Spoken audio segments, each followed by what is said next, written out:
안녕하세요. 주간전망대입니다. 아직까지 공식적으로 또 법적으로 미국 대통령 당선인으로 확정은 되지 않았습니다만 지금 전반적인 분위기는 바이든 시대가 열릴지도 모르겠다 하는 쪽으로 가고 있습니다. 물론 미국에서는 지금 이런저런 소송들이 붙어 있기는 한데요.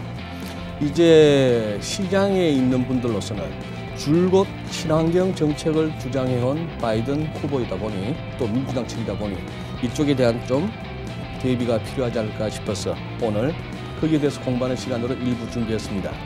유진투자증권의 리스센터 한병화 연구위원님 모셨습니다. 안녕하세요, 한 의원님. 네, 안녕하세요. 네.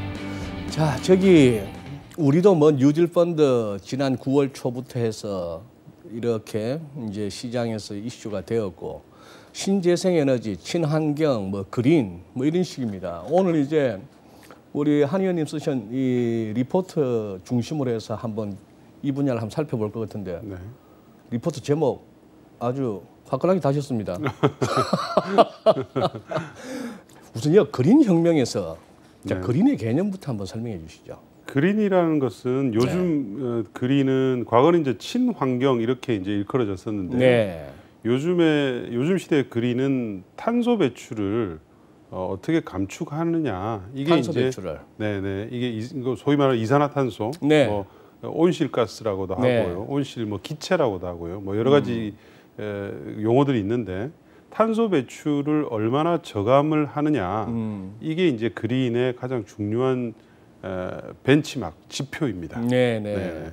그러면 전반적으로 한번 이렇게 신재생 쪽으로 살피기 전에 우선 트럼프 대통령 시대하고 만약에 이제 바이든 행정부가 이제 출범하게 된다면은 기본적으로 이 환경 내지는 기후 이쪽에서 양쪽에서 좀 큰 차이가 있지 않습니까?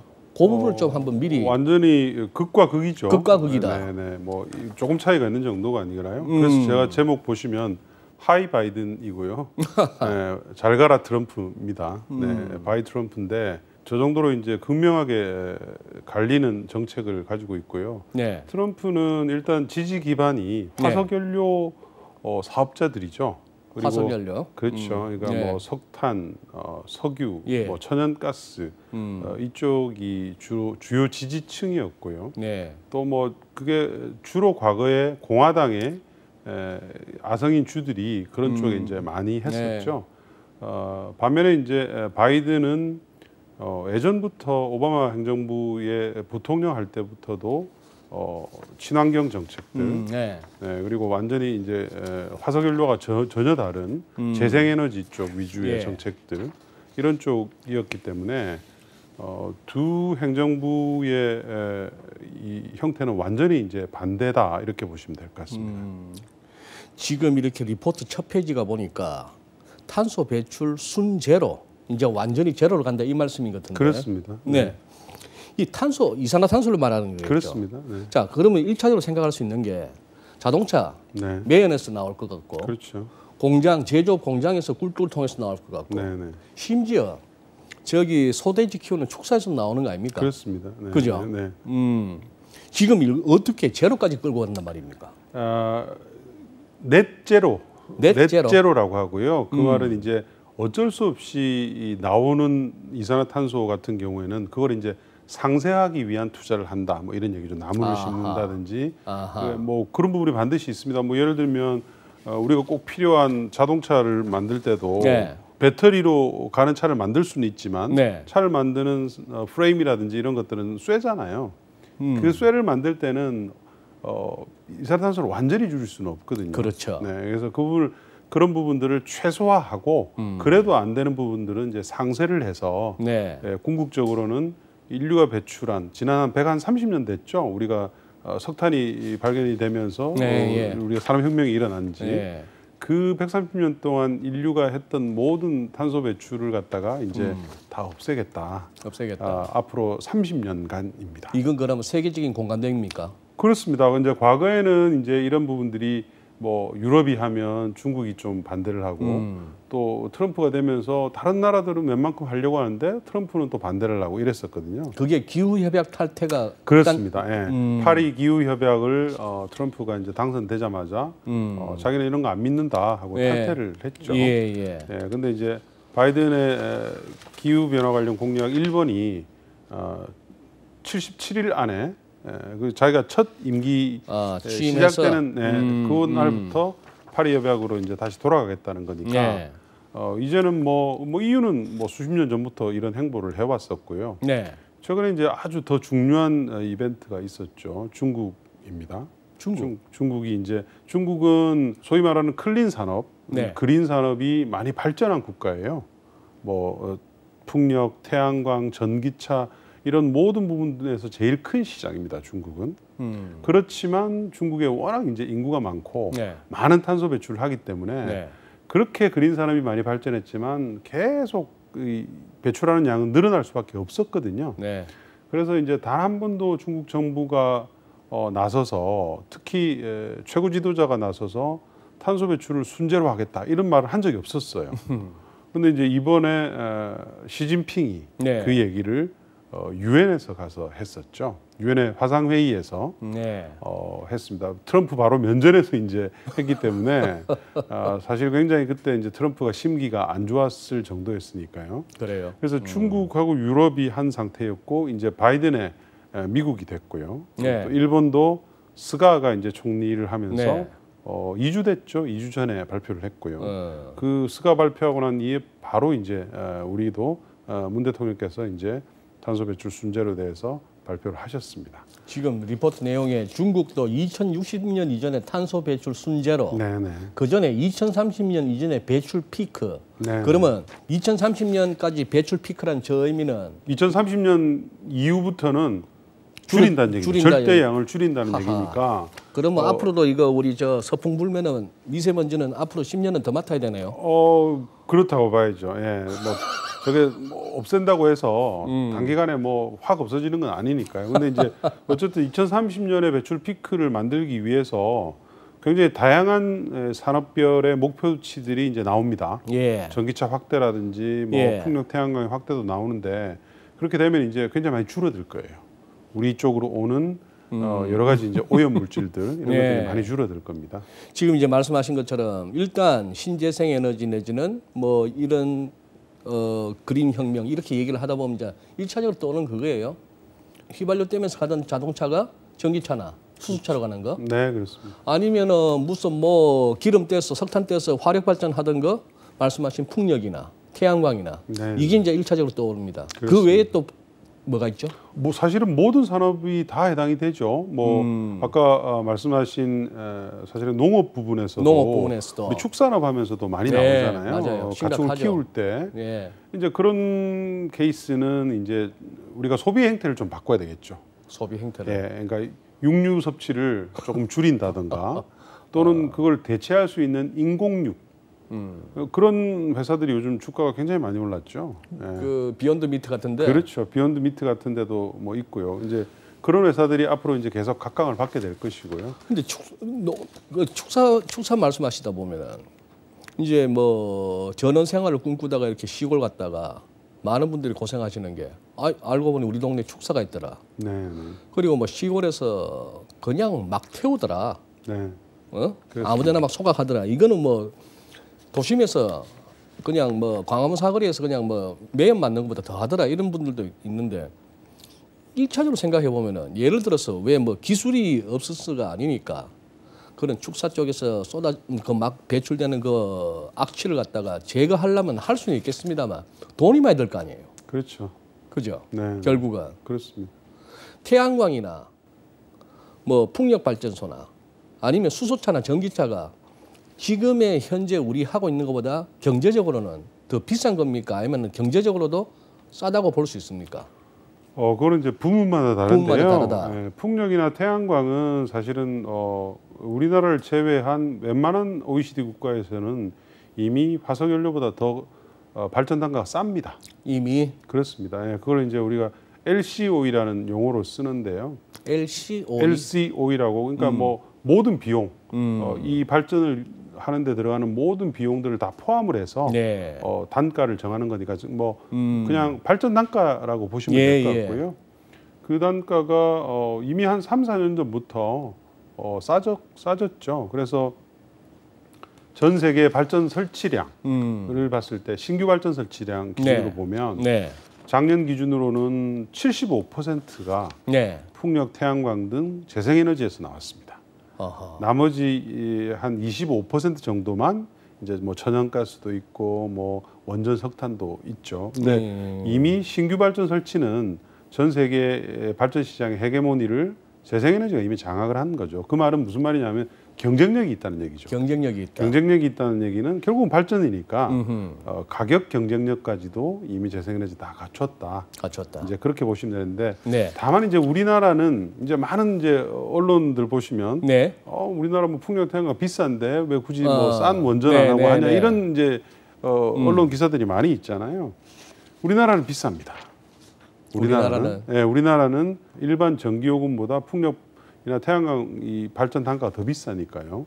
그게 어떤 기술의 문제입니까? 아니요, 기술의 문제라기보다는 규모의 경제가 안 됐기 때문에 여러 가지 이제 사업을 하는 사업자들의 이 단가도 높고요. 그리고 부의 비용들이 좀 많이 들어가요. 왜냐하면 이제 지역 주민들의 반대도 심하고 막 이런 것들이 있기 때문에 이런 것들을 이제 지역 주민들이 동의를 받고 하는 이런 과정에서 많은 이제 사실은 부의 비용들이 들어가다 보니까 단가가 높거든요. 그래서 이제 그거를 하루빨리 좀 대규모 단지도 만들고 뭐 여러 가지 이제 절차들도 좀 간편하게 하면서 단가를 선진국들과 같이 낮춰가는 게 우리 정부의 가장 큰 숙제라고 할 수 있겠습니다.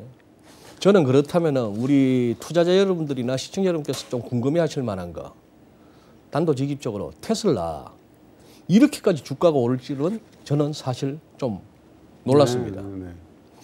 테슬라뿐이겠습니까? 뭐 이런 IT 무슨 인터넷 기업들도 최근에 이 유동성 장세 워낙에 돈이 많이 풀려서 하는 그게 있어서 왔는데 이 와중에 테슬라 말고 우리 이른바 서학 개미들이 제법 들어가 있다고 알고 있는데 니콜라 같은 건은 어떻게 보세요? 한 의원님께서는 그 니콜라 건은? 니콜라는 사실은 내부에 있지 않은 사람은 니콜라의 운명을 사실은 정확하게 판단하기 좀 어려워요. 일단은 창업자가 이제 회사를 그만뒀고 지분은 가지고 있지만 지금은 사실은 GM 출신의 그 부사장을 했던 사람이 실질적으로 경영을 하고 있습니다. 그래서 이제는 어떻게 보면 GM하고 훨씬 더 이 비즈니스 모델이 가까워질 수 있는 이제 그런 상황인데요. 그동안 만약에 그 니콜라의 트러버 후만이 얘기했던 것처럼 트러버 밀턴이 얘기했던 것처럼 계속 지금 자기들이 기술 발전을 시켜왔다면 아마도 뭐 내년도에 얘기하는 전기 트럭 그리고 2023년 정도에는 수소 트럭을 시장에 내놓는다고 했으니까요. 그걸 좀 지켜봐야 되겠죠. 과연 이렇게 이제 진도가 가겠느냐. 근데 내년도에 내놓는다고 하게 되면 사실은 내년 한 상반기에는 그 프로토타입이 나와야 됩니다.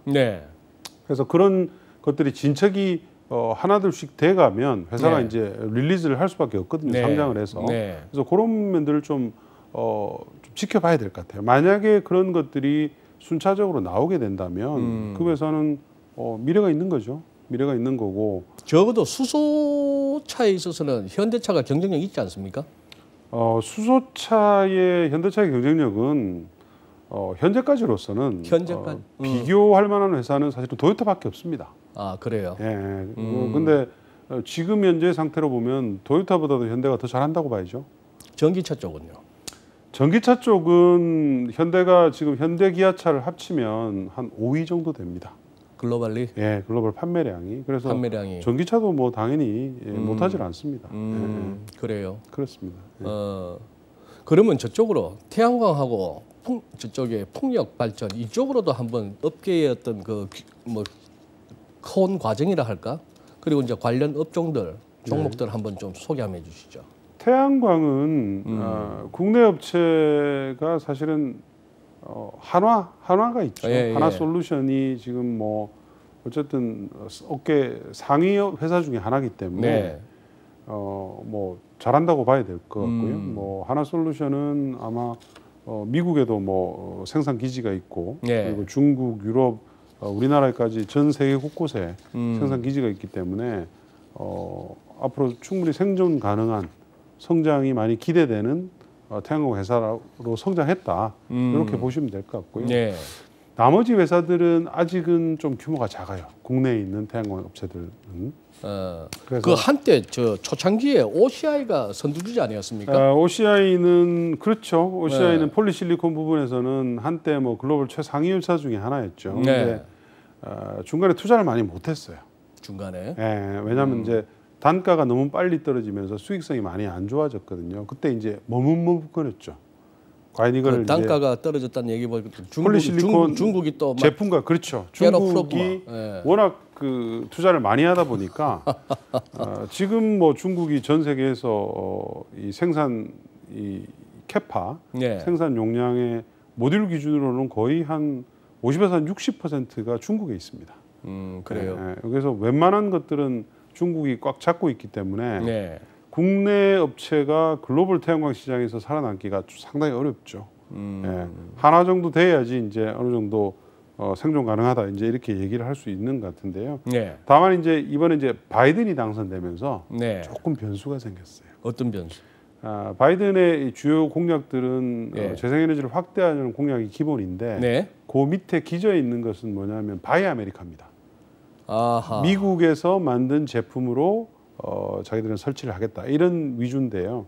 그 말은 이제 역으로 따지면 중국을 배제하겠다는 얘기예요. 우리가 우리 돈으로 미국에다가 풍력, 태양광, 뭐 전기차를 설치하는데 중국이 와가지고 숟가락 얹어서 그쪽으로 돈 빠져나가는 건 이제 막겠다는 얘기거든요. 근데 이제 그렇게 되면 우리 업체들은 사실은 미국에 이미 오래전부터 진입한 업체들이 되게 많고 미국에서 현지 생산을 한다. 그렇죠. 우리하고 이제 어쨌든 동맹 관계이기 때문에 우리가 이제 조금 긍정적인 영향을 받을 수가 있죠. 그게 그러면 바이 아메리카 개념에 들어갈 수 있는 거죠? 그럼요. 미국에서 생산을 하게 되는 거니까. 그래서 그런 면 때문에 국내에 있는 태양광 업체들도 다른 업체들이 주가들이 많이 올랐죠. 우리도 이렇게 여행을 하다 보면 바닷가나 저쪽에 이제 뭐 강원도로 넘어가다 보면은 크게 이제 돌아가는 그 풍력 발전기를 봅니다만 이쪽 이 회사들이 국내 수요만 보고는 뭐 갈 수 없을 거 아니에요. 풍력은 우리 업체들의 기술 경쟁력이 좀 떨어집니다. 국내에 하나솔루션과 같은 그런 위상을 가진 회사가 없고요. 국내에 이제 풍력 발전기를 만드는 회사가 딱 2개가 있거든요. 발전기 만드는 회사가. 풍력 발전기가 이제 핵심이니까요. 두산중공업, 그다음에 유니슨 요 2 회사만 있습니다. 그러면 증권 관련 채널에서 풍력 관련 얘기하다 보면 늘 나오는 CS윈드는? CS윈드는 부품 회사죠. 부품. 그러니까 발전기를 떠받치는 그 기둥입니다. 타워라고 하는데요. CS윈드는 글로벌 1위죠. 글로벌 1위. 그렇습니다. 우리나라에 공장이 없습니다. 그래요? 네, 우리나라에 공장이 없고 우리나라에 이제 자회사 공장만 있죠. CS 베어링이라는 공장만 있고 전부 다 이제 해외에 있어요. 베트남, 영국, 뭐 중국, 좀 있으면 이제 미국에 진출할 예정이고요. 그다음에 이제 삼강 M&T라는 회사가 있죠. 삼강 M&T는 이제 해상 풍력의 바다에 고정시키는 하부 구조물 하는 회사. 이 회사도 이제 기술력이 이제 높기 때문에 충분히 글로벌 시장에서 지금 잘하고 있는 그런 회사인데 사실은 풍력의 가장 핵심은 이제 발전기거든요.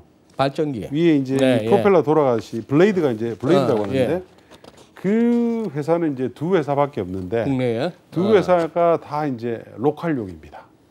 국내에서만 할 수 있는 정도의 이제 아직은 검증을 해외에서는 못 받은 회사들이죠. 그래요. 그래서 이제 정부의 판단은 이 회사들을 국내에서 어쨌든 설치를 많이 시켜서 그 이제 트랙 레코드를 가지고 해외에 좀 진출하게 하겠다는 게 이제 정부의 정책입니다. 그래서 이제 어쨌든 그런 정책들이 이제 가동을 하고 있기 때문에 시간이 좀 지나서 한 뭐 3년이고 5년이고 국내에서 어느 정도의 경험을 쌓게 되면 그 회사들도 이제 아시아 지역이라든지 이머징 국가로는 충분히 진출할 수 있을 것으로 그렇게 이제 판단을 하고 있습니다. 아까 살짝 건너뛰었습니다만 그 자동차 관련해 가지고 전기차, 수소차 관련해서 뭐 현대차만 언급하고 넘어갔습니다만 지금 우리 뭐 사실은 LG화학 분사 갖고도 말이 많았잖아요. 네. 그 뭐 배터리로 그냥 그 큰 회사다고 할 수 있고 네. 한데 지금 그 전기차 관련해서 우리 그 부품 회사들도 많을 거 아닙니까? 그렇죠. 그쪽들의 어떤 그 경쟁력이나 수익은 어느 정도, 수익성은 어느 정도? 우리나라 그린 산업 중에서 1위를 하는 데가 이제 두 군데가 있죠. 하나가 배터리, 전기차 배터리. 그다음에 하나가 이제 수소차와 수소연료전지 발전 아하. 이쪽입니다. 수소 쪽과 전기차 배터리. 그 후자 쪽에 회사가 뭐가 있죠? 그 배터리 쪽이요? 수소. 수소 쪽은 수소차는 이제 현대차가 중심이고요. 중심이고. 그 밑단에 이제 수소차의 부품을 납품하는 글쎄, 부품 회사들이 예. 많이 있죠. 국내에. 네, 그렇습니다. 우리 현대가 1위니까요. 글로벌 수소차 네. 판매 네. 1위니까 그 회사들이 이제 굉장히 잘하고 있고요. 네. 그다음에 수소연료전지 발전은 두산 퓨어셀. 네, 두산이 만든 두산 퓨어셀이 이제 그 수소연료전지 발전 쪽에서는 글로벌 1위 업체이죠. 네. 네, 그래서 그 정도로 잘 하고 있는 상태이고요. 배터리 쪽은 뭐 우리가 지금 수주가 300조니까요.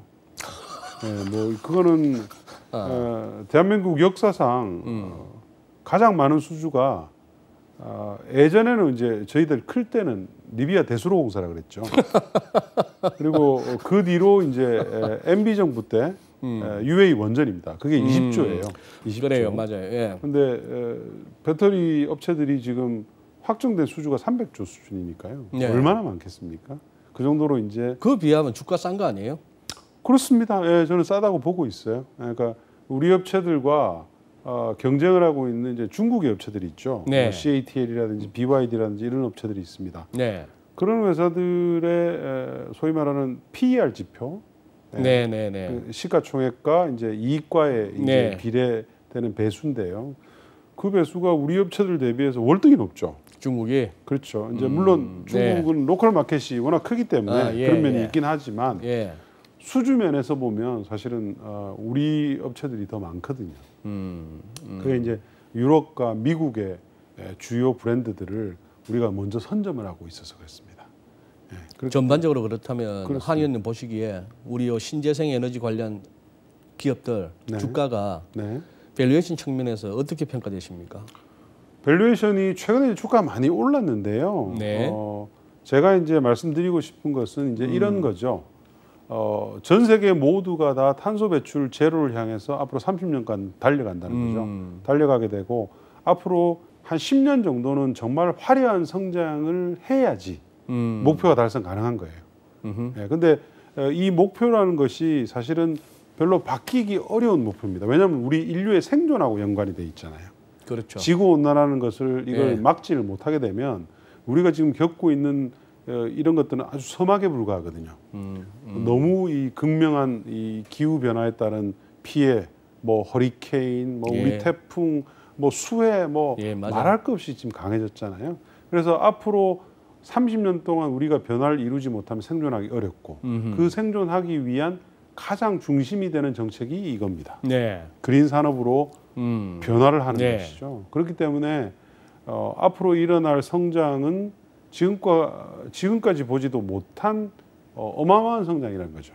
예를 들면 재생에너지 전력 비중이 전 네. 세계 여기 보시면 14%밖에 되질 않습니다.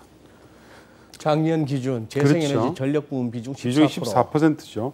이게 이제 앞으로 2050년이니까 30년 안에 100%로 바꾸게 하겠다는 게 주요 국가들의 목표잖아요. 그리고 네. 전기차, 수소차의 자동차 비중으로 보더라도 3%밖에 안 됩니다. 예. 이게 이제 100%를 가겠다는 게 이제 목표인 것이죠. 그러니까 얼마나 많은 이제 저 휘발유 넣고 다니는 차는 이제 한 30년 후에는 없다. 30년까지도 안 갈 거예요. 아마 2035년에서 40년 이후부터는 신차 판매 기준으로는 다 안 하게 하겠다는 게 주요 국가들의 목표입니다. 네. 그렇기 때문에 앞으로 뭐 어마어마한 변화가 있을 것이고요. 네. 그래서 이제 관련 주식들에 투자하시는 분들은 제가 이제 여러 번 말씀드리는데 짧게 보고 하지 마시라. 좀 긴 사이클, 너무 길 필요도 없고 사실은 5년, 10년 정도 보시면 되는 거죠. 그래서 뭐 대표적으로 예를 들면 테슬라 아까 말씀하셨잖아요. 테슬라가 상장 초기에 2010년도에 이제 성장을 했는데 20억 불이었어요. 시총이? 예, 처음에 상장했을 때 그것도 그때 굉장히 비싸다 그랬죠. 그래서 오랜 기간 동안 공매도에 시달렸죠. 그랬죠. 뭐 적자 엄청나게 나고 이제 뭐 겨우 몇천 대, 만 대, 2만 대 파는 회사가 시총이 2조라 그러면 비싸잖아요. 근데 지금 시총이 얼마입니까? 삼성전자보다 시총이 더 크잖아요. 뭐 400조 막 이렇게 되니까요. 그러니까 이 10년 동안 투자를 여기에다가 잘 하셨으면 많은 변화가 있었겠죠. 그러니까 앞으로 테슬라가 지난 10년 동안 겪었던 그 주가 상승이 그린 산업 전반으로 지금 확대가 될 겁니다.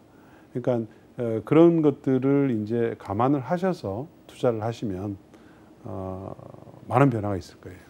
우리 한병호 의원님의 이제 말씀은 제가 이렇게 이해하면 되겠습니까? 이거는 뭐 어느 나라의 지도자가 누가 되건 간에 갈 수밖에 없는 길이고, 그렇습니다. 우리 인류가 살려면은, 그렇죠. 지구가 숨을 쉬려면 그렇게 갈 수밖에 없고, 그렇습니다.